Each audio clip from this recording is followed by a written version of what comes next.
Hij kroep voort. Hij kroept voort. Wie is hij? De buurman eentje verder. Aha. Ja. Goeiedag. Goedendag. Waar ging je hem toe? Oh, hij probeert even mij in de WhatsApp te zetten. Daar ben ik niet zo'n held in. Dan doet hij even. Wat van WhatsApp? Nou, dat ik naar hem kan WhatsAppen. Hij woont ook alleen. Als er wat gebeurt, kun je zo even elkaar bellen. Ja? En dan zal misschien toch dat KPN er dan nog voor moeten. Ja, dat zou kunnen. Dat weet ik niet. Dat doe ik niet altijd, nou.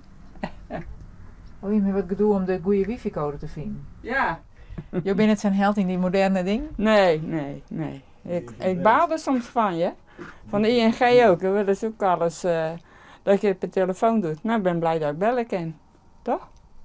En automatisch op een computer kan ik wel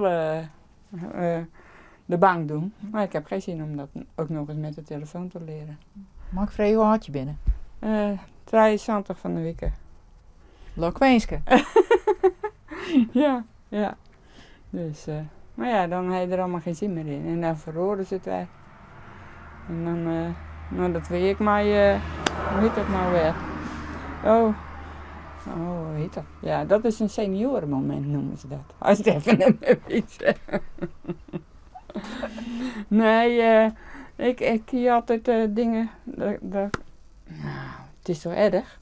Het is echt heel erg. Het is een heel groot seniorenmoment. Ja, dat is een hele groot. Als je daar bent, dan weet ik het straks.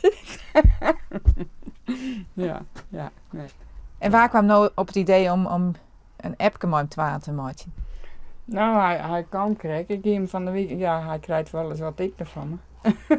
Ik net. Ja, echt uit de kunst, En hoor. ik een WhatsAppje even naar hem stuurt. En toen kreeg ik net gehoord. Ik denk, nou, dat ik het eerst buiten zetten, heb ik weer ophalen. Hier in de diepvries die heb ik het juist gebracht. Maar dan bracht hij weer een oren weer om. Dat weer had je maar iets, hè? Ja, dat smaakt ook best.